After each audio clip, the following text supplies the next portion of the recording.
히브리서 이 3장은 예수님께서 모세보다 뛰어난 분이시라라고 하는 것을 전제하면서 히브리인들에게 예수님의 존재가 어떤 존재인가라고 하는 것을 부각시키고 있습니다.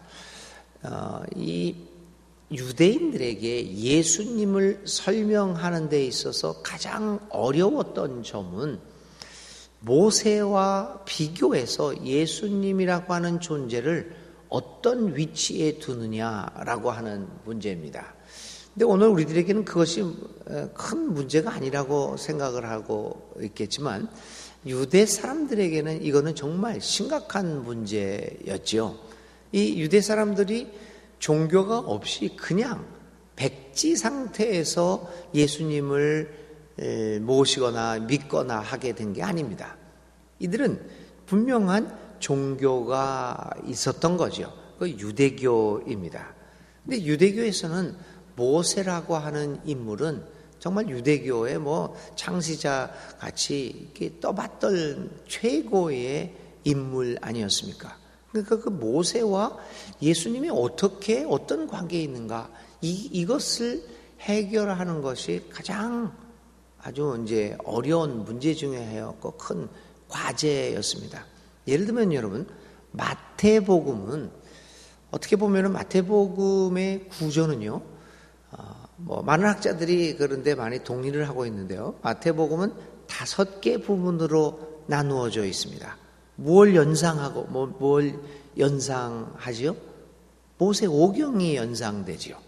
그래서 마태복음의 저자는 예수님에 대해서 이야기를 하고 있는 자기 복음서를 기록하면서 모세오경의 구조를 가지고 옵니다. 그렇게 함으로써 유대 사람들에게 별 부담감 없이, 별 거부감 없이 예수님을 소개를 합니다. 이 마태복음. 그리고 마태복음의 여러 그 구절들은 모세와 비견하면서 이제 하죠.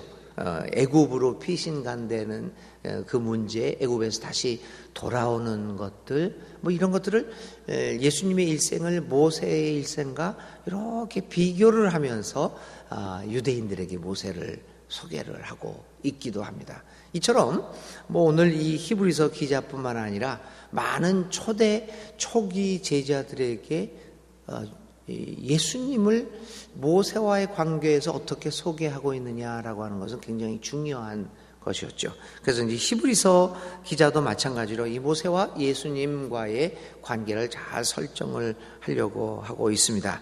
왜냐하면 유대인들에게는 모세만이 가장 위대한 지도자였고 모세를 통하여 준 율법이 하나님께로 나아가는 길이었다라고 생각하고 있기 때문입니다. 오늘 이 묵상집을 보면 이런 말이 있습니다. 유대 사람들은 다른 말로 하면 모세라고 하는 인물 안에 갇혀 있었다. 그래서 그 모세라는 인물을 벗어나야만 예수님을 제대로 이해하고 받아들일 수 있었다는 이야기이죠. 그래서 모세를 극복하는 일은 유대인들을 그리스도에게로 이끄는 첫 번째 관문이었다라고 보아도 과언은 아닙니다. 그래서 초대 그 제자들은 이 모세와의 관계에서 그 모세를 극복하기 위해서 많은 노력을 하였죠. 그래야만 참 하나님, 참 인간이신 예수님에게로 다가갈 수 있기 때문입니다. 이제 오늘 우리 예수님을 믿고 있는 그리스도인들에게도 마찬가지입니다. 정말 예수님이 누구신가라고 하는 것들을 제대로 알기 위해서 극복해야 될 부분들이 있죠. 마치 유대인들이 모세를 극복해야만 예수님을 제대로 알 수 있었듯이 말입니다. 근데 우리 현대 기독교인들에게도 극복해야 할 대상들이 많죠. 그 중에 하나가 각 교파들이 너무나 근본적으로 강조했던 가르침들입니다. 성경에서 나온 가르침보다는 한 교파들이 이렇게 과격하게 만들어낸 교리들이라고 해서 각 교파들이 갖고 있는 여러 가지 교리들이 있습니다. 그런 교리들에 갇혀 있는 예수님의 모습이 있는 거죠. 그래서 그 교리 안에 갇혀서 참 예수님을 못 보는, 물론 이제 교리들이 예수님을 가르치기는 합니다. 그러나 이 교리들이 예수님을 그 안에 가두어두는 역할도 하고 있거든요.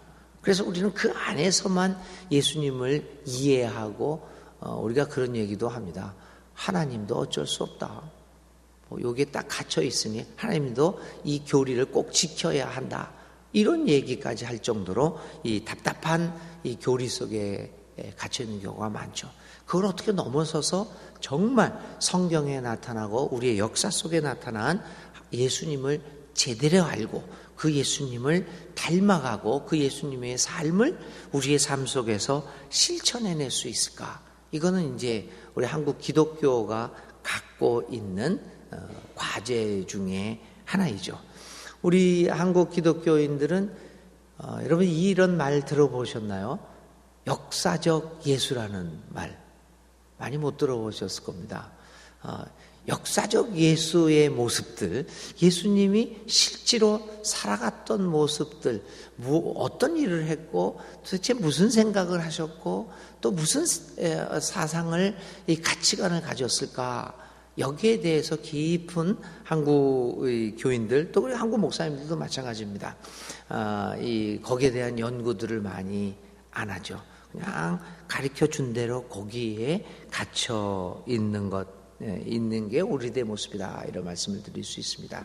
여러 가지를 극복해야 하지만 참 예수님의 모습에 도달할 수가 있습니다. 그래서 여기서 이제 히브리서 기자는 그건 이제 우리들이 해야 할 일이고, 이 히브리서 기자는 바로 이제 모세를 극복해야지만 예수님을 제대로 알 수 있다, 이렇게 얘기를 합니다.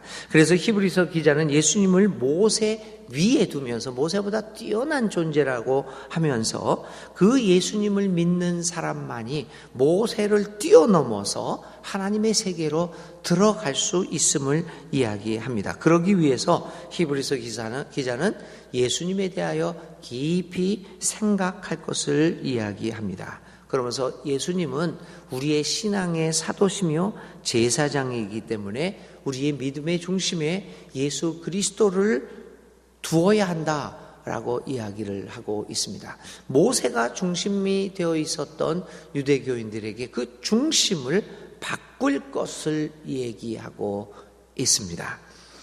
예수님은 우리의 신앙을 인도해주고 완성해주는 분이심을 이야기합니다. 마치 모세가 이스라엘 백성들을 이집트에서 끌어내서 그 광야를 지나서 가나안 땅으로 인도해 주었던 것처럼 예수님은 우리의 신앙을 인도해 주셔서 하나님의 나라로, 하나님의 세계로 이끌어 주시는 분이다라고 하는 것들이 강조되고 있습니다. 모세는 위대한 인물이었지만 그는 그림자에 불과했다라고 하는 것입니다. 모세는 자신의 맡은 바를 충실하게 감당하였던 사람이지만은, 그러나 예수님은 하나님의 아들이었고 그 하나님 자체였다라고 하는 것을 히브리서 기자는 이야기하고 있습니다.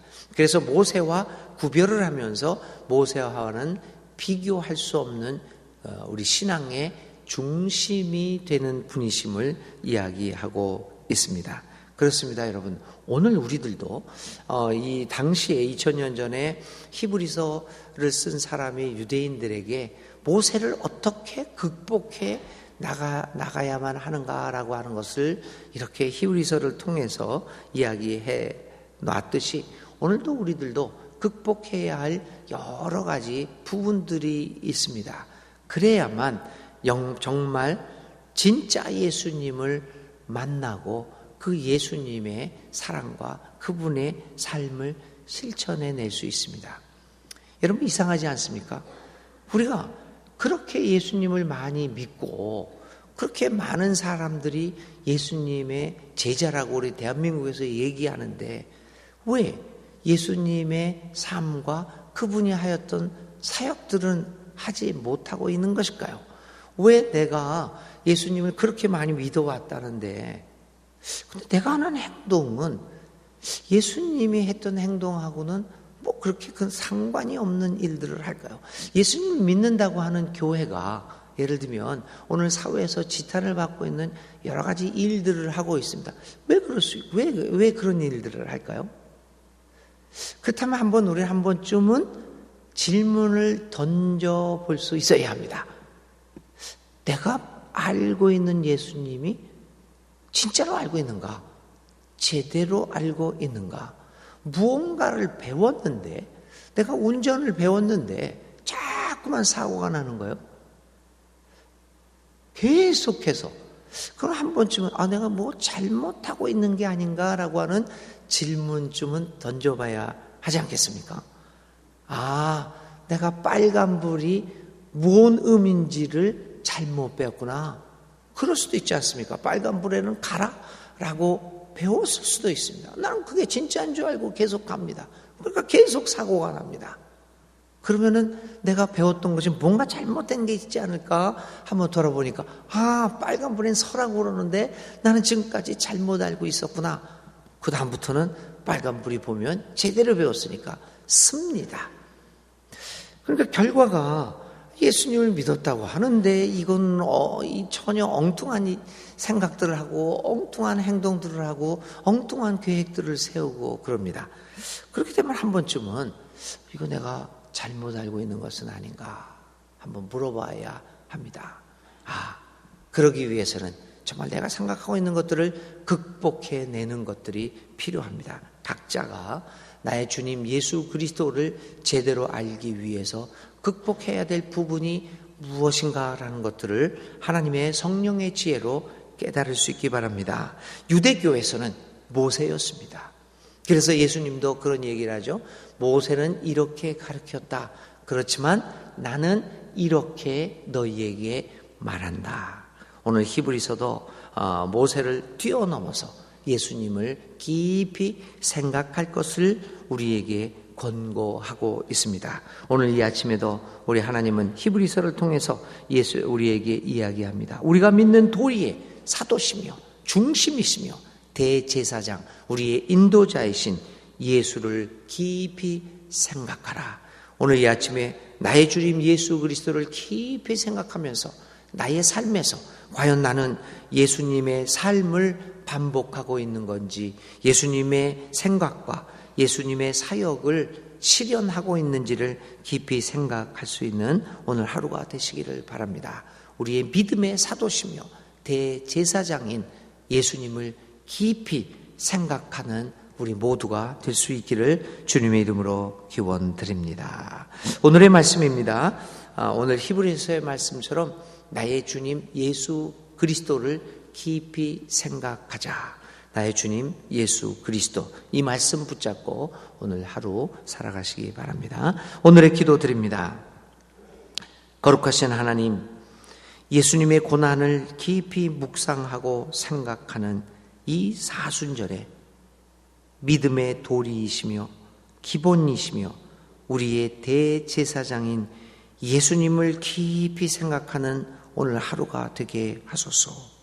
예수님을 깊이 생각하며 오늘 나의 삶을 돌아보게 하여 주옵소서. 오직 주의 얼굴을 바라보며 주님을 향해 한 걸음 한 걸음 우리의 발걸음을 내딛는 사람들이 되게 하여 주시옵소서. 예수님을 깊이 생각하는 하루가 되게 하소서. 예수님의 이름으로 기도를 드립니다. 아멘. 오늘의 실천, 과연 나는 예수님은 어떤 분이라고 생각하는가라고 하는 것들을 한번 깊이 묵상해보고 나의 고백으로 묵상 노트에 한번 적어보십시오. 교리적인 이야기를 쓰지 마시고요. 우리가 알고 있는 교리 그런 것 말고 정말 우리가 진심으로 고백하고 있는 예수님은 도대체 나에게 누구인가? 예수님은 어떤 분인가? 예수님을 깊이 생각하며 예수님에 대한 신앙 고백문을 한번 작성해 보시기 바랍니다. 주님 가르쳐 주신 기도 드립니다. 하늘에 계신 우리 아버지의 이름을 거룩하게 하시며 아버지의 나라가 오게 하시며 아버지의 뜻이 하늘에서와 같이 땅에서도 이루어지게 하소서. 오늘 우리에게 일용할 양식을 주시고 우리가 우리에게 잘못한 사람을 용서하여 준 것 같이 우리 죄를 용서하여 주시고 우리를 시험에 빠지지 않게 하시고 악에서 구하소서. 나라와 권능과 영광이 영원히 아버지의 것입니다. 아멘.